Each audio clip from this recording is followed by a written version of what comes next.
तो दोस्तों, पाकिस्तान और ईरान एक ऐसे देश हैं जो अच्छे मित्र हुआ करते थे।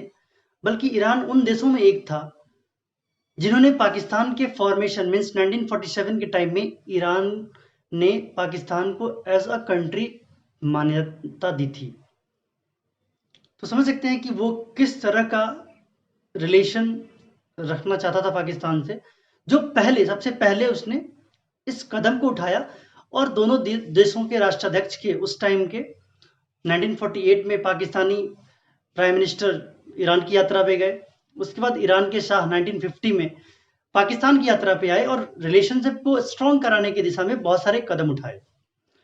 लेकिन दोनों के बीच में एक कॉमन पार्ट था और जो कि दोनों के विरोध का कारण बना, बलूचिस्तान का इलाका।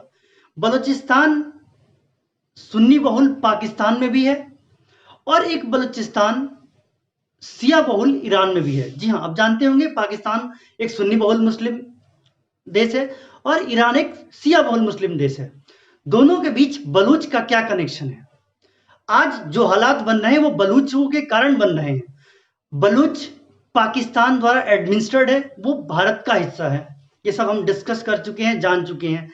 लेकिन फिर भी इस तरह के रीजन को रख के भी पाकिस्तान अपने दूसरे देशों के साथ, दूसरे पड़ोसी देशों के साथ संबंध लगातार खराब कर रहा है। जी हाँ दोस्तों, रिसेंट में बलोच लिबरेशन आर्मी जो पाकिस्तान के ऑक्युपाइड जो बलूचिस्तान प्रांत है उसको फ्रीडम दिलाने के लिए काम करती है, जो कि ईरान में काफी एक्टिव मानी जाती है।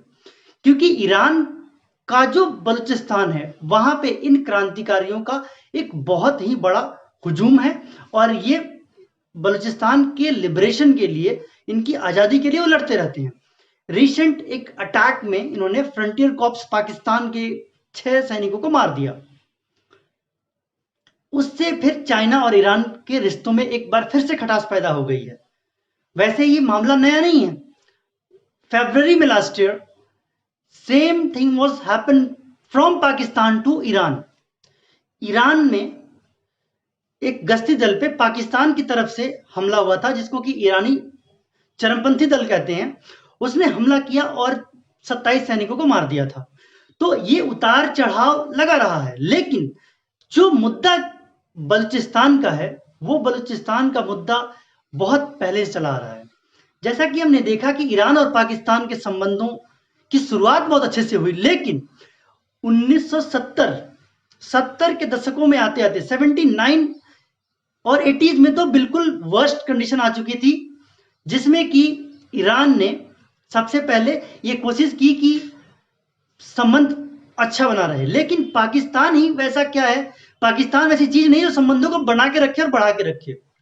जबकि दोनों एक मुस्लिम राष्ट्र हैं, फिर भी वो संबंध अच्छे नहीं रख सके और दोनों ही तरफ से उनके अगेंस्ट के चरमपंथी दलों ने एक दूसरे के सैनिकों पे हमला जारी रखा और जो आज तक जारी है। और आजकल वो जब बढ़ने लगा है तो दोनों के रिश्तों में फिर से खटास आनी शुरू हो गई है। तो मैं बता रहा था आपको 1979 का वो एरा था जिसमें ईरान ने बलूचिस्तान लिबरेशन आर्मी जो ईरान में एक्टिव थी उस पर कार्रवाई करना बहुत कम कर दिया। पहले उन्होंने बलूच नेताओं पर कर्व करने की कोशिश की और पाकिस्तान से रिलेशनशिप डेवलप करने का भरपूर प्रयास किया उन्होंने। लेकिन चीजें बदलने में पाकिस्तान अगर बदल जाए तो पाकिस्तान नाम ही क्यों पड़ा उसका? पाकिस्तान अगर अपने पड़ोसी मुल्कों से संबंध सुधार ले तो फिर उसका नाम पाकिस्तान ही क्यों पड़ेगा? तो चीजें 1979 के बाद ड्रामेटिकली चेंज हुई और बलोच लिबरेशन आर्मी के काफी नेताओं को ढील दे दी गई या फिर बहुत सारे नेताओं को जेल से रिहा किया गया। ये वही दौर था जब बलूचिस्तान मूवमेंट भी काफी रंग लाने लगा और बलूचिस्तानी नेताओं को काफी बल मिलने लगा, जिससे कि उन्होंने और ऑफेंसिव तरीके से उस रीजन में काम करना शुरू किया। जब चीजें बदली तो पाकिस्तान ने भी रिटेलिएशन में जो ईरानी चरमपंथी दल पाकिस्तान में हैं उनको फ्रीडम देनी शुरू की। उनकी फ्रीडम के बाद जब 1985 से 90 का जो दौर माना जाता है कि पाकिस्तान ने अफगानिस्तान के थ्रू या फिर अपने बॉर्डर इलाके के थ्रू ईरानी चरमपंथी दलों को फीड करना शुरू किया और उनको ईरान के खिलाफ हमले तेज करने में सहायता देने लगे। उनको आईएसआई की इन्वॉल्वमेंट से खुफिया इनपुट दी जाती थी और प्रॉपर उनकी फीडिंग की जाती थी कि आप मजबूत रहें और ईरान के साथ लड़ें आप, क्योंकि जब ईरान ने ढील दे दी थी तो पाकिस्तान ने उसको कंपनसेटरी ढील दी जिससे कि रिटालिएशन किया जा सके उन चरमपंथियों का इन चरमपंथियों के द्वारा। दोस्तों, ये सिर्फ इतना सीधा साधा मुद्दा नहीं है। 1985 से 90 के दौर में अमेरिका द्वारा पाकिस्तान को बहुत ही सपोर्ट किया गया और वो हर एक फ्रंट पे सपोर्ट किया गया, चाहे वो इकोनॉमिक फ्रंट पे हो या फिर डिफेंस फ्रंट पे हो या फिर जो हथियारों की होड़ थी उस समय में पाकिस्तान को हथियारों की खेप दी जाने लगी और बहुत सारी चीजों में इजाफा हुआ जिससे कि पाकिस्तान को एक बहुत ही बल मिला और उसके बाद चीजें इतनी बदली कि आज इस कंडीशन में है कि जब आपको रिसेंटली पता होगा जब अमेरिका ने जनरल सुलेमानी ईरान, जी हाँ, बहुत ही रिसेंट घटना है, एक ड्रोन अटैक में मार गिराया तो पाकिस्तान जो है वो बिल्कुल सधा हुआ रिएक्शन दिया। ना वो ईरान का पक्ष लिया खुल के और ना ही अमेरिका को छोड़ सकता था। पाकिस्तान अमेरिका को छोड़ के जिंदा नहीं रह सकता क्योंकि उसके भीख के ऊपर पलता है। तो सिर्फ इतना कहा था कि पाकिस्तान जो है वो अमेरिका द्वारा पाकिस्तानी जमीन की इन्वॉल्वमेंट किसी भी तरह के वॉर में नहीं करेगा। तो देखिए चीजें कितनी मल्टी डायमेंशनल है, कितनी उलझी हुई हैं एक दूसरे से। जब 1985-90 का दौर गुजरा उस समय अफगानिस्तान में चरम पे था ईरानी चरमपंथियों का हमला। उधर से ईरान में जो बलूच लिबरेशन आर्मी थी वो भी काफी एक्टिव मानी जाती थी। चीजें और वर्स्ट होती गई। आज हालात ये हैं दोस्तों कि सुन्नी बहुल पाकिस्तान और शिया बहुल ईरान में एक ऐसा प्रॉक्सी वॉर चल रहा है जिस प्रॉक्सी वॉर को आप कभी भी विकास के लिए सहन नहीं कर सकते। अगर आपको डेवलप करना है, अगर आपको डेवलपमेंट चाहिए तो ईरान और पाकिस्तान जो एक नेबरिंग कंट्री है उनको एक फ्रेंडली इन्वायरमेंट होना चाहिए। लेकिन देखिए दोस्तों, मजबूरियां दोनों तरफ होती हैं। ईरान की भी मजबूरी है, पाकिस्तान की भी मजबूरी है। अब ईरान का इंटरेस्ट आड़े आया जब China one road one belt project लेके आया। उसमें ईरान भागीदार बनना चाहता था। उसने फिर पाकिस्तान के थ्रू एंट्री करी।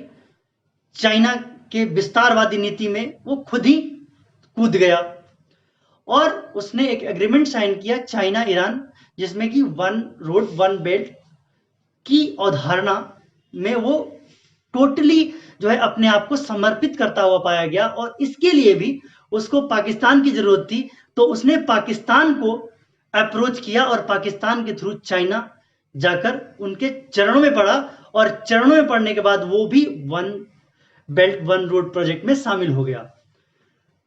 तो फिर से एक बार चीजें डेवलप हुई, लेकिन अब जो परिस्थितियां बन रही हैं फिर से वही बॉर्डर पे तनातनी और जो भी चीजें डेवलप हो रही हैं वो कहीं ना कहीं अपने मतलब के बाद की चीजें हैं।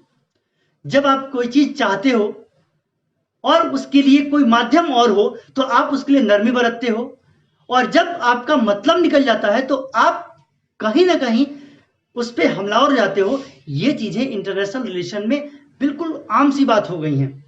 लेकिन पाकिस्तान और ईरान की इस कॉम्प्लेक्स राजनीति में कहीं ना कहीं चाइना बेनिफिट कर गया। ये सबसे बुरी बात है। चाइना पूरे दक्षिण एशिया के संबंधों को तोड़ रहा है, उसका ताना बाना तोड़ रहा है सिर्फ और सिर्फ अपनी बादशाहत कायम करने के लिए, क्योंकि उसकी नीति भी अंग्रेजों की नीति के बिल्कुल समान है। वो चाहता है कि divide and rule, means Chinese believe कि लोगों को डिवाइड करो और रूल करो, तभी हर एक पड़ोसी मुल्क से उसकी अपनी लड़ाई है।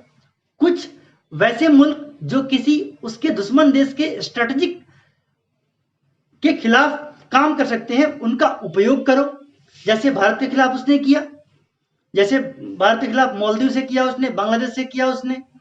लेकिन चीजें इतनी आसान नहीं है, और इस कंडीशन में आके भी चाइना जो है वो कुछ कर नहीं सकता किसी देश का। लेकिन हाँ, वो जिन परिस्थितियों में विश्व समुदाय को, विश्व संबंधों को लेके आ रहा है, वो कहीं ना कहीं सोचने की बात है। और ये अंतरराष्ट्रीय लेवल पे चीजें उठ के और डिस्कस हो और सॉर्टिंग की जाए, तभी पूरे विश्व का समग्र विकास हो सकता है।